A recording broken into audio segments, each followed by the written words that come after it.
And this police officer says the president has blood on his hands. Watch this.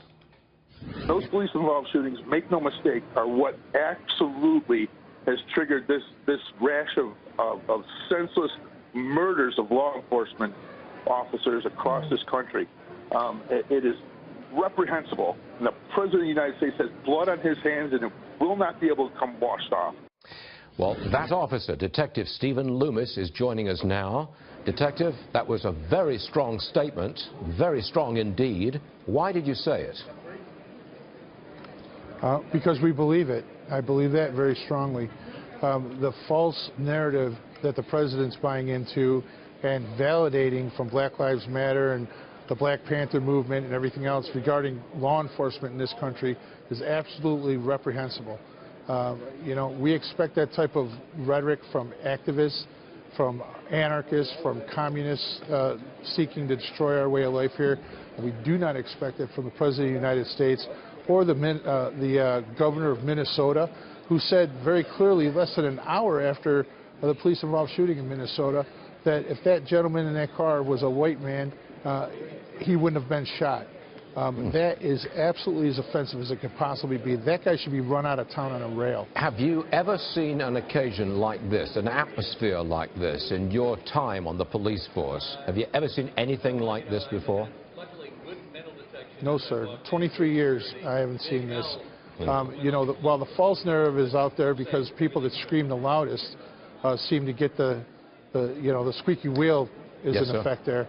I could tell you that the men and women in the police department have never had more support from their community than they do right now, from a vast majority of law-abiding citizens out there. And it's a tremendous day for law enforcement as well, because it is showing the silent majority is speaking up and helping us out, and we appreciate that. I want you to talk about this open carry law that is in Cleveland. You can carry a gun in public if you've got a permit to do it. You wanted the temporary halt to that law. Governor Kasich of Ohio says he can't do it. What do you make of that? He says you can't do it. You can't temporarily suspend a law. Your response to that? Well, we have very, very good legal minds that say that he can. He has to declare an state of emergency in Ohio, which we think that he has the ability to do, given the circumstances here in the nation and in the world, by the way.